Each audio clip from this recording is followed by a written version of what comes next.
We just started with very basic materials, really, things that we had in the room, and some basic things we bought. So we had an inspiration of condoms. We knew we were dealing with urinary catheters, so that's tubes. So we started mocking up little square packages and putting straws in them and string, and actually cutting up catheters and buying a condom package and putting it inside, just instead of thinking of it as a combination of two ideas, like actually physically combining them. Mm-hmm. And then as we moved through that together, I mean, no matter what our background, we were all kind of getting our hands dirty in that respect.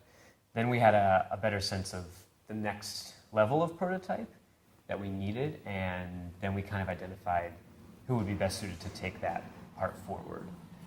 And so we kind of leaned on our engineers a little bit more for some ideas, but all along the way we were able to continue to each put input into that process. Yeah.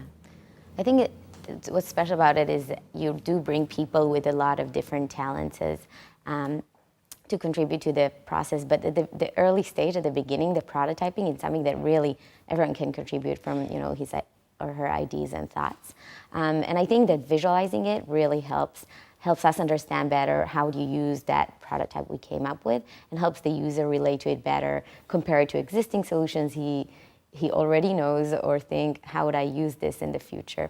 And another thing we did is we also kind of prototyped to develop empathy. So we heard these stories of the stigma around using a bathroom in a certain way, having to use a urinal when all your friends were using a stall.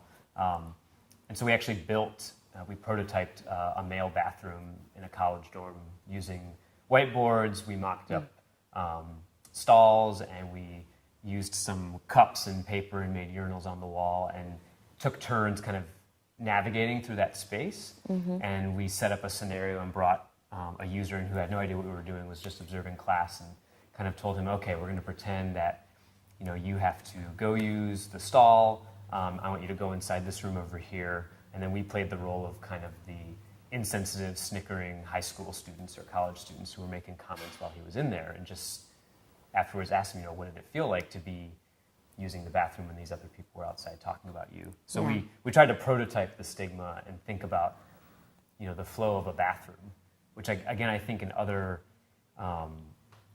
problem-solving spaces, it's just kind of assumed, we know what a bathroom is like, and we don't need to go in one, but we just made one.